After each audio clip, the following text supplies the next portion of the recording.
Bienvenidos a una nueva edición de Sucesos Argentinos.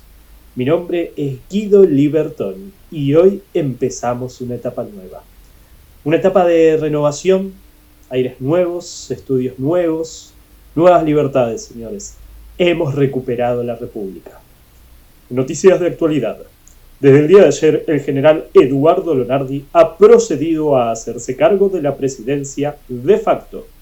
Se ha cerrado el Congreso y se hará juicio a los miembros de la Corte Suprema.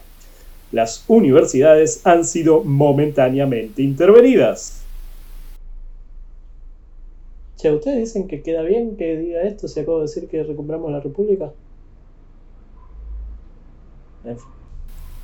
El ahora expresidente, qué alivio, Juan Domingo Perón, permanece escondido en la Embajada de Paraguay, evitando de esta manera la mano de la justicia. El nuevo mandatario, Eduardo Lonardi, ha iniciado su gobierno con un revelador mensaje: ni vencedores ni vencidos, emulando a la frase que pronunciara Urquiza hace poco más de 100 años, cuando derrocara al tirano Rosas. Probablemente esto signifique que ha llegado el tiempo de la paz a la Argentina. El general Lonardi ha manifestado que su intención no es la venganza y que comulga con ciertos aspectos del depuesto régimen peronista, como su marcado anticomunismo e inicial catolicismo. ¿Quién es Lonardi? El general Lonardi es un destacado militar que ya había participado en un intento de golpe de Estado a Perón en 1951, tras lo que había sido pasado a retiro. Se define como un ferviente católico y perteneciente a la línea nacionalista del ejército. Che, militar, católico, nacionalista. Sé que me hace acordar a alguien, pero no me sale el nombre.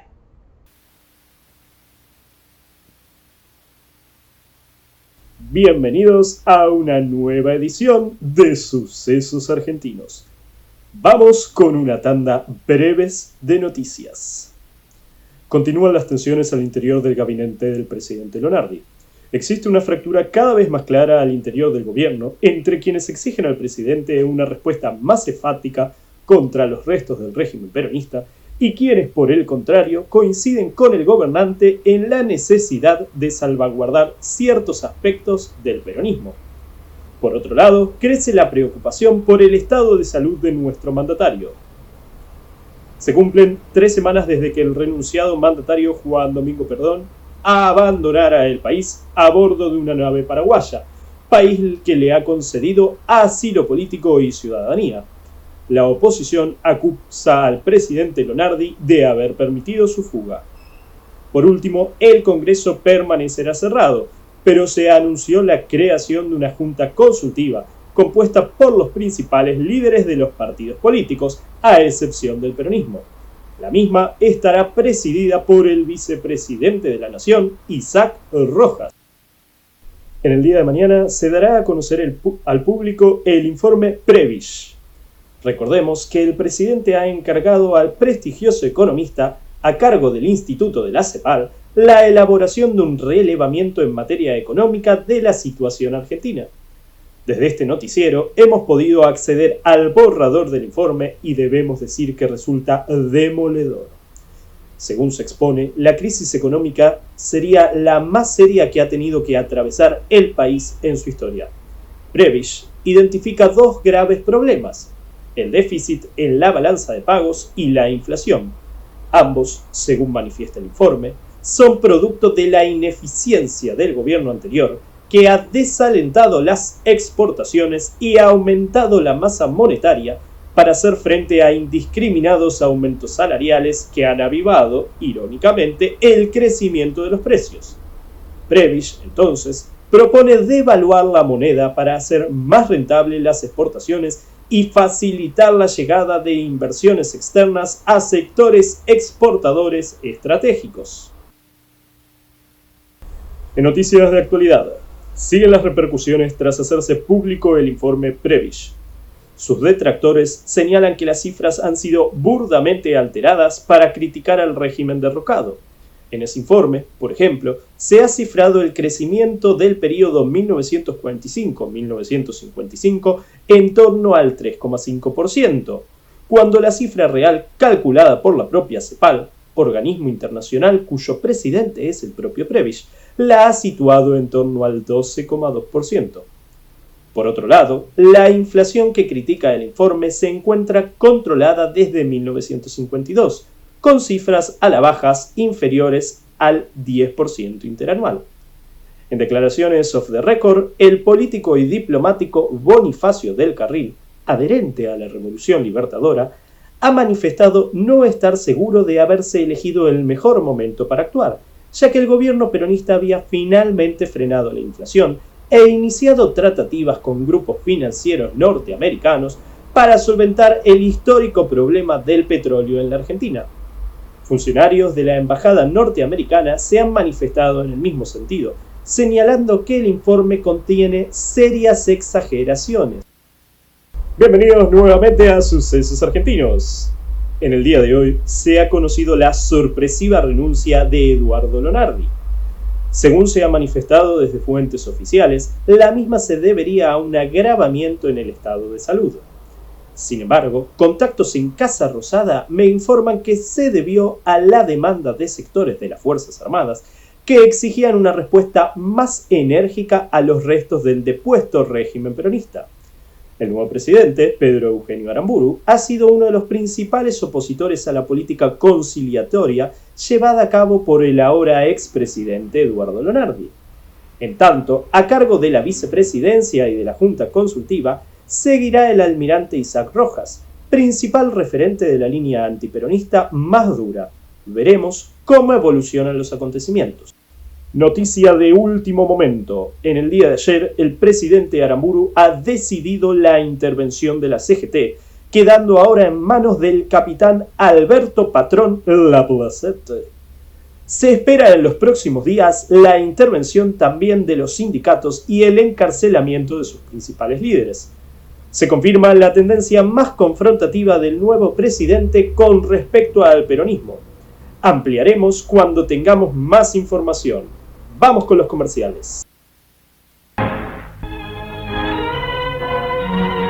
Los enamorados siempre tienen algo que decirse, siempre, aunque se vean 7 veces diarias. Lo malo viene cuando los diálogos se hacen por teléfono. El amoroso coloquio complica entonces la vida a todos los demás.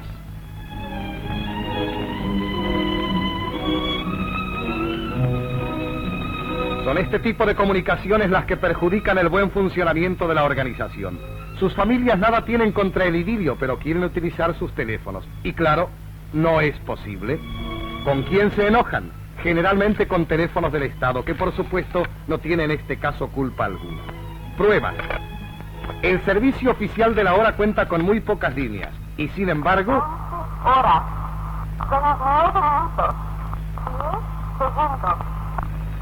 nunca da ocupado a pesar de las continuas llamadas.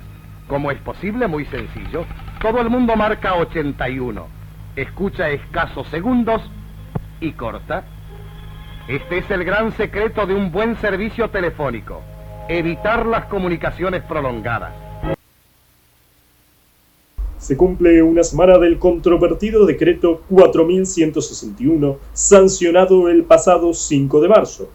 El mismo, conocido popularmente como Decreto Antiperonista, ha prohibido definitivamente al peronismo en cualquiera de sus formas, quedando a partir de ahora proscripto el partido, sus símbolos, la marcha y hasta la mención del nombre del expresidente Perón. Guido, te acabamos de decir que no se puede decir Perón, está prohibido el nombre. Y hasta la mención del nombre del tirano prófugo. Voy a leerles algunos de los pasajes del decreto.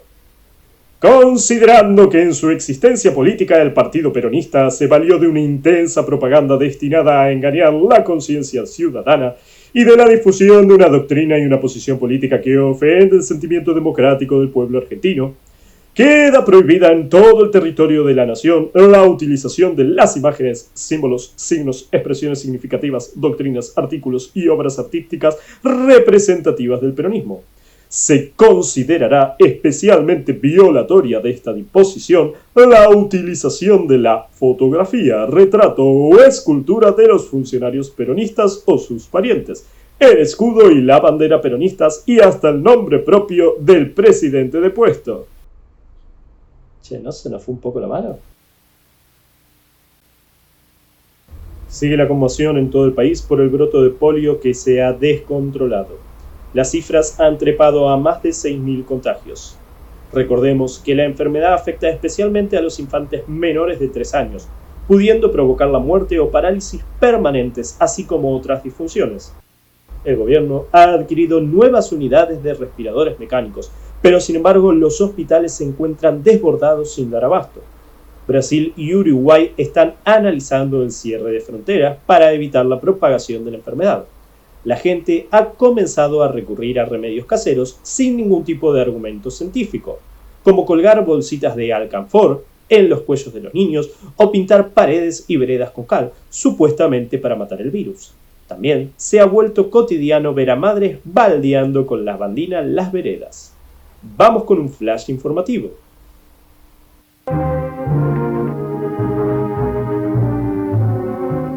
La lucha contra la parálisis infantil aúna en solidario esfuerzo la actividad oficial y la iniciativa privada. Aviones del Ministerio de Agricultura y Ganadería se abastecen de líquidos y polvos insecticidas para fumigar vastas zonas que podrían constituir focos infecciosos.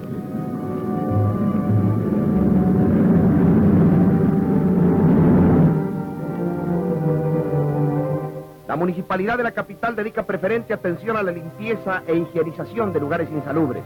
Zanjas hasta ayer constituidas en focos de infección son limpiadas y las aguas cubiertas con aceite que impide la proliferación de los microbios.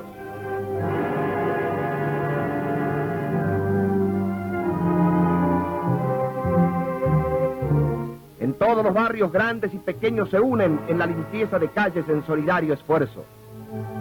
Elementos que se suponía radiados de servicio son puestos en actividad. Frente al Hospital Muñiz, una labor permanente de limpieza y desinfección desarrolla la Intendencia Municipal.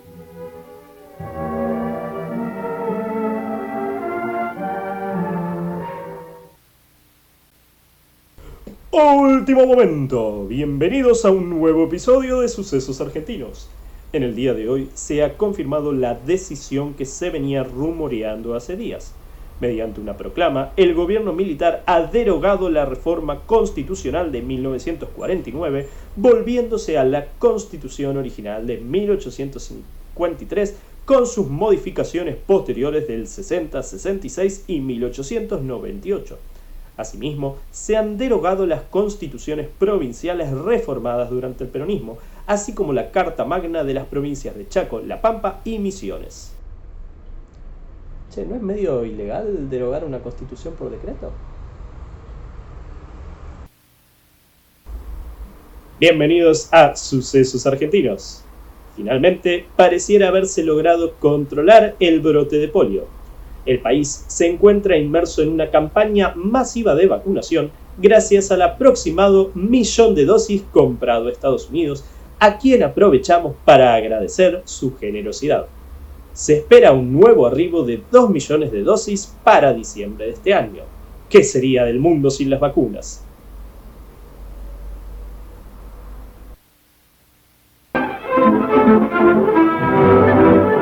La ciencia ha librado batalla con éxito frente a un flagelo de la humanidad, la poliomielitis. El informe oficial sobre las experiencias realizadas con la vacuna descubierta por el Dr. Salk, profesor de la Universidad de Pittsburgh, ha eliminado la ansiedad con que la humanidad entera esperaba esta noticia. El mundo festeja el acontecimiento del siglo. Los niños ríen y las madres lloran de emoción. Un haz luminoso y bienhechor ha querido abrir rumbos de fe en las tinieblas amenazantes de la era atómica.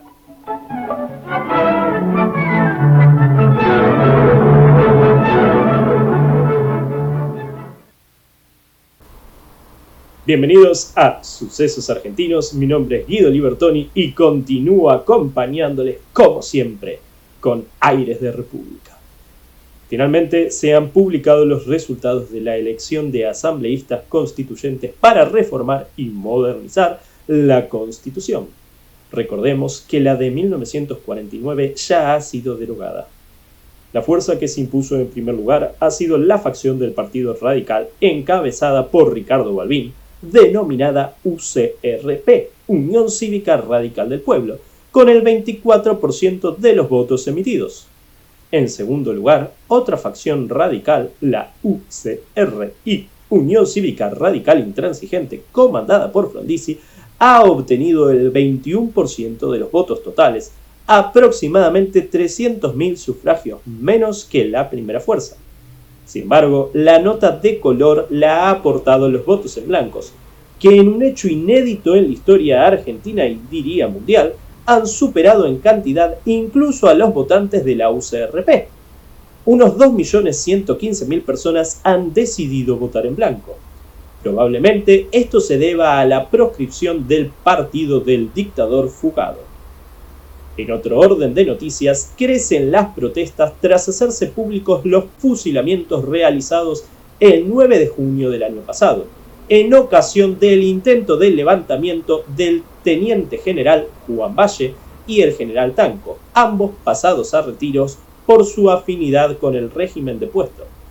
A los 18 militares sublevados que fueron fusilados, ahora sabemos también que se sumaron por lo menos 10 fusilamientos de civiles. Se han visto pintadas en las calles que ironizaban al hablar de una revolución fusiladora, en un evidente juego de palabras. Últimas noticias. Se ha sancionado la reforma constitucional. Tras el fracaso de la Asamblea Constituyente, producto del retiro de los diputados de Frondizi, que manifestaron la ilegalidad de la reforma que se intentaba hacer, solo se ha logrado incorporar una modificación, el artículo 14 bis, que protege los derechos de los trabajadores. El gobierno militar se encuentra sitiado y se aceleran los tiempos para un retorno democrático. Se prevén elecciones para el año entrante, en donde nuevamente el radicalismo dividido pugnará por el triunfo. Urgente, se han confirmado los resultados oficiales que dan un abrumador triunfo al Partido Radical Intransigente, liderado por Frondizi, ahora nuevo presidente electo. En segundo lugar, la UCRP, comandada por Balbín, casi 20 puntos por debajo. El resultado sorprende habida cuenta lo reñida de la elección del año pasado. Incluso, por lo bajo, algunos hablan de un acuerdo secreto y espurio entre Frondizi y el tirano depuesto, por el cual este último habría llamado a votar por la UCRI a cambio de concesiones del eventual nuevo presidente. Ampliaremos. En otro orden de cosas, a punto de presenciar el retorno de la democracia, es un gran momento para hacer balance de la situación. Para eso trajimos un invitado de lujo, el analista económico Guido Dollarini. ¿Qué te han parecido estos 2 años y meses que llevamos de gestión militar? Hola Guido, antes que nada déjame manifestarte mi completa admiración por tu programa. Soy un fiel seguidor desde que allá por el 55 tomaras el relevo del nefasto Guido Perón.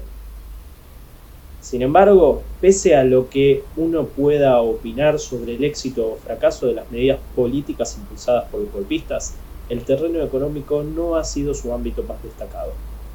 Por empezar, hemos asistido a un desfile de ministros de Economía, 4 en menos de 3 años, lo cual nunca es buena señal.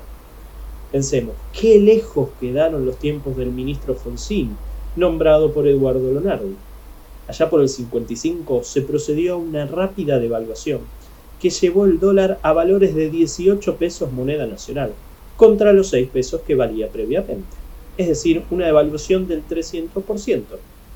Prebisch, asesor del gobierno, estimó que la inflación que generaría este salto del tipo de cambio rondaría el 10%.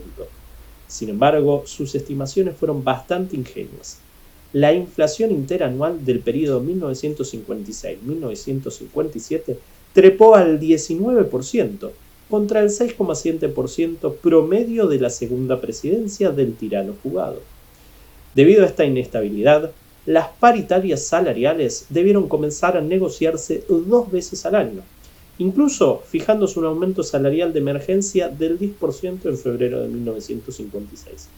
Esto necesariamente repercutió en una baja en la participación de los obreros en el ingreso nacional. En términos de comercio exterior, los resultados tampoco fueron más destacables. El déficit crónico de la balanza de pagos se mantuvo. A ver, Dollarini, háblanos en concreto. Para la señora que se encuentra en estos momentos preparando la comida al marido, que ha salido para llevar el pan a su hogar, ¿qué quiere decir un déficit en la balanza de pagos? Muy sencillo, Libertón, y te lo digo en cifras. El año pasado, en 1957, Argentina vendió al exterior productos por un valor aproximado de 975 millones de dólares, pero importó productos por un valor de 1.210 millones. Esa deuda, ese déficit, con algo se paga. La Libertadora optó por endeudarse, quemar reservas y contraer por primera vez préstamos con el FMI y el Banco Internacional que todavía debemos pagar.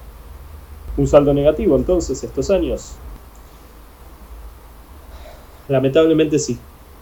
Se agravaron algunas condiciones que el país viene arrastrando desde 1948. Para que te des una idea, Liberoni, entre 1948 y 1958 Argentina ha crecido un 32% en total, mientras que el aumento per cápita fue del 8,6% del PBI.